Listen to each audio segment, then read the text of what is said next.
Let's move on to Dr. Michael Berry. So happy to have him with me. What a perfect time when you're seeing this kind of action in the markets, in the bond markets. He's the co-editor of Disruptive Discoveries Journal. Dr. Berry, thanks so much for finding time for us. Great to be back, Mike. Great.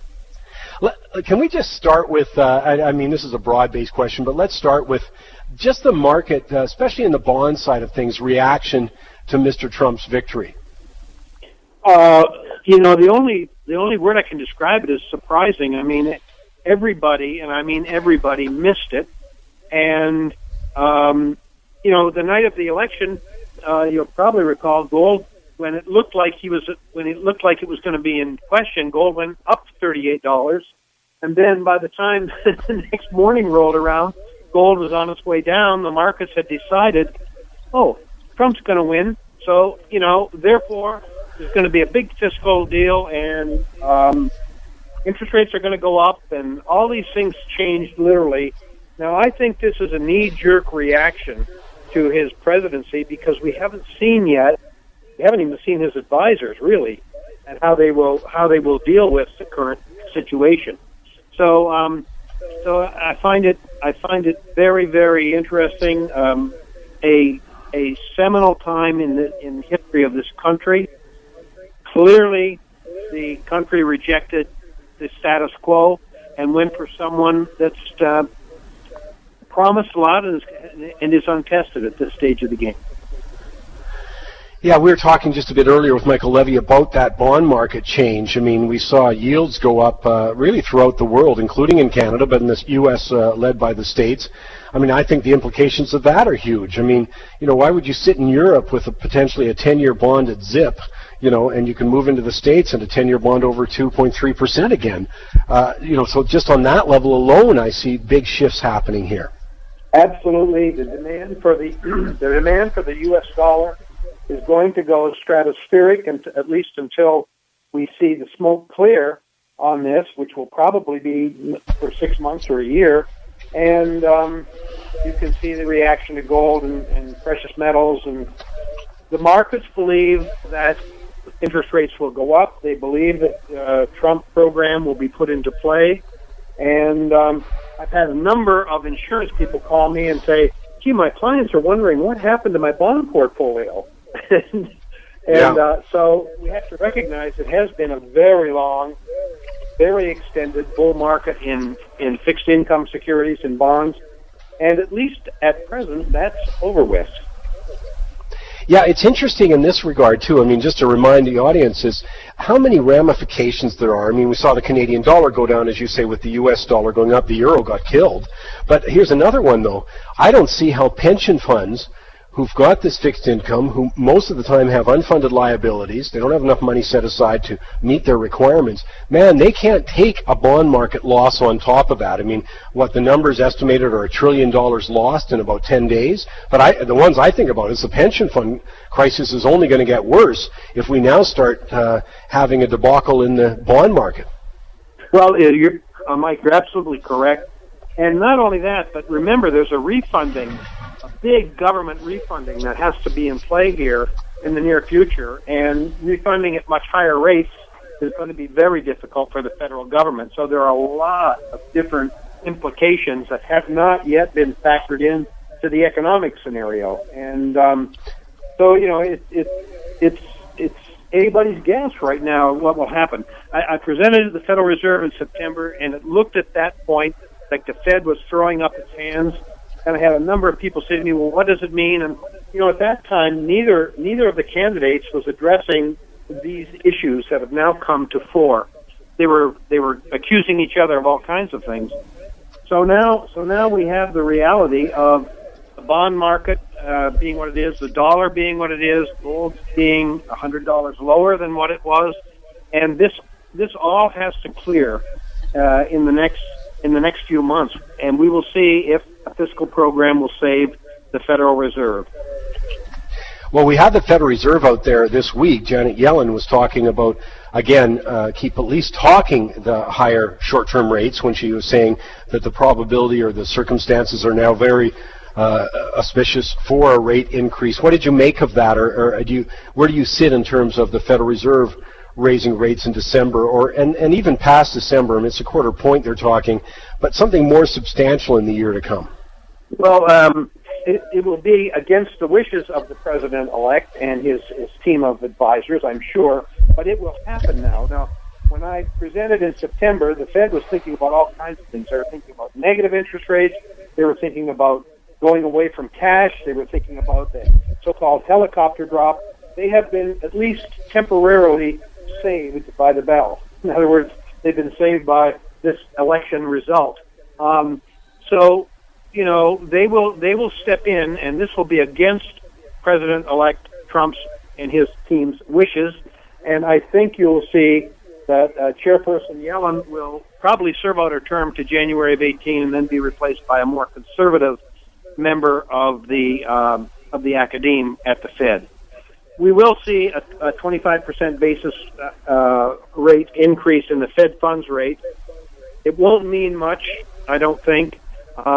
It will try to pull the economy in, which right now they don't want that to happen. So at least the new administration doesn't want that to happen. So it'll be very interesting to see how that plays out.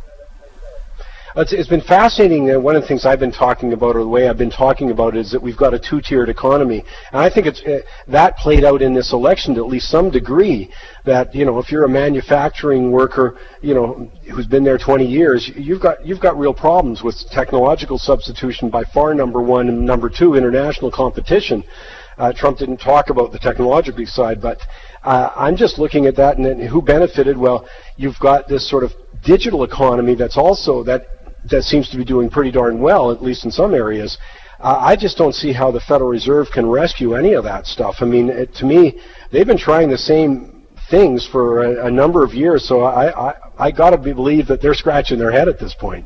Well, as of September the 12th, when I presented there, they had just been to Jackson Hole, and the comments that came out of Jackson Hole by the Fed people were things like, well, maybe we'll try negative interest rates, maybe we'll start doing away with cash, somewhat like the Indians have just done. Yeah, absolutely right. The Keynesians that run the Fed have no more solutions, and I think probably that's actually one of the hidden facts as to why Trump, President-elect Trump, won the thing that people wanted to change. And they didn't see it in the administration, and they didn't see it in the Fed. The Fed had thrown up its hand. So, again, we are going to have a change now. We'll see if this new administration can actually implement it. Well, one of the confusing things for people about Donald Trump is he doesn't fit easily into the economic box that is a Democrat or a Republican. I mean, he's sitting there saying, you haven't done enough government spending, you haven't done enough borrowing, and we're going to do that on infrastructure. What would you place, let's say he goes through with that, but what likelihood of success would you place on that for sort of a significant economic recovery? I think that it's unlikely that we'll have a significant economic recovery. Mike, we've been in slower growth now for 8 years. For 100 months, we've had all the indicators, leverage ratios and everything, telling us that, growth has not been stimulated by either the government or by the Federal Reserve, any of the things they've done, the interest rate lowers and so on, the zero interest rates. I think that we're going back to a period where we reverse globalization. I can't see how this administration is going to raise $1 trillion to do what it needs to do in terms of a fiscal program. I don't see where that comes from. I guess we print. If that's the case, we'll have inflation. I can't see it stimulating growth given the makeup of labor productivity today and all the electronics and the things that are coming into play against middle-class workers. I'm talking with Dr. Michael Berry. I love it because for many reasons, but one is that he has talked regularly to the Federal Reserve, just talked to them in September. Really interesting. He does it about twice a year to the Federal Reserve, of course, and many other places, but to the Federal Reserve. He's the co-founder of Disruptive Discoveries Journal. I'll tell you where to get a hold of that when we come back, but there's so many more questions. Where do we go to next is probably the big one for investors, or how do you protect yourself? All of that coming your way on the Money Talks Network. We're talking with Dr. Michael Berry. Just thrilled to have him. What a time to get him, though, in post-election time. He just presented to the Federal Reserve again in September. Love to hear his insights, what it's like. Dr. Berry, can I just ask you sort of one of those personal questions?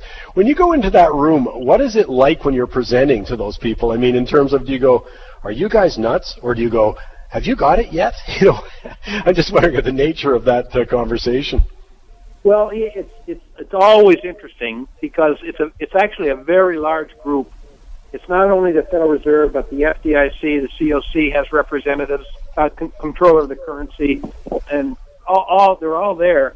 And there's pretty good distribution from across the country. So, people are interested in what somebody on the outside thinks because, to use a phrase, they basically drink their own bathwater internally. Yeah. And the kinds of things that they've been doing, obviously, for 8 years, since 2000, have not worked to get the economy going. President-elect Trump has promised to get the economy going. That remains to be seen.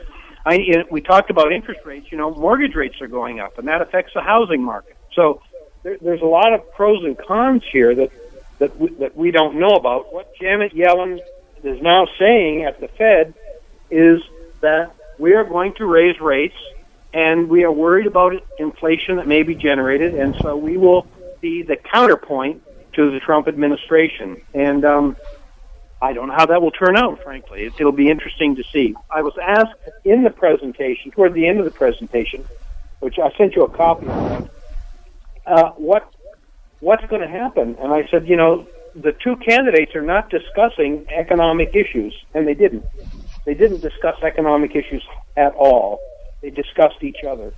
And so now the surprise is in. We'll see if this president-elect can govern. And that's a question mark. Well, it inevitably leads to disappointment because they oversimplify, and it doesn't matter. We had the same thing in Canadians' federal election a year ago.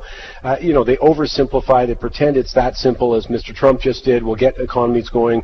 When Senator Clinton, Secretary Clinton, was senator in New York, she made this big job promise that didn't manifest because it's just not that easy. And one of the things that's interesting is where they think they're going from here, because more of the same isn't going to cut it. As you said earlier, they're probably thrilled that Mr. Trump's got a different approach, at least at this point. We are. I mean, I think we're all shocked. I think, now in hindsight is so wonderful. Everybody said, well, it was obvious that Mrs. Clinton didn't have what it took, but it wasn't obvious at the time. And it wasn't obvious until 10 o'clock November the 8th, on the Eastern Coast.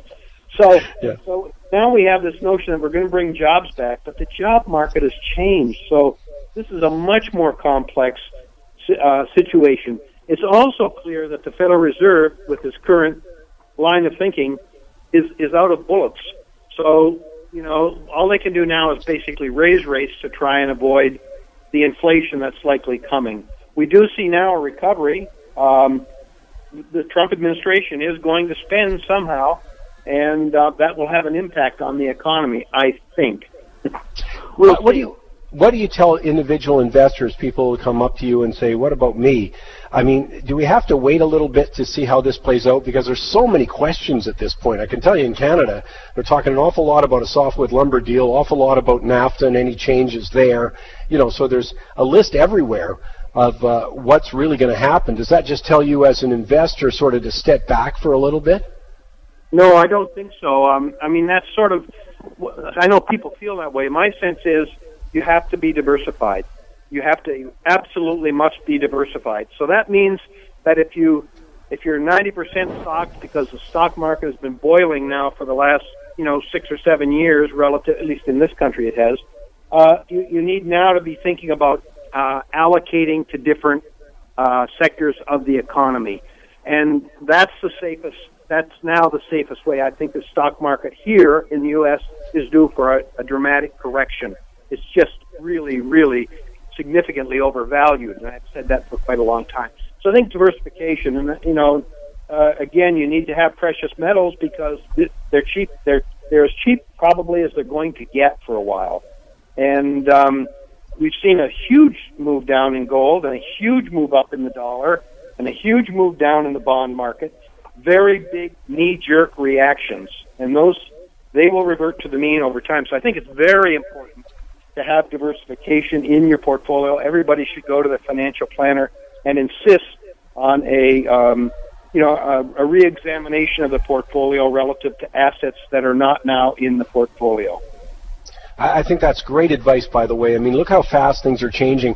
I was just saying to my wife last night, I said, think of all that's happened in this past year. I mean, the list is just, a huge one, the latest being Mr. Trump's victory, changing things. And, you need that constant review. And there's been a game change going on in the U.S., and that'll have implications certainly for Canadian markets. But, currencies overseas, the list is really a long one.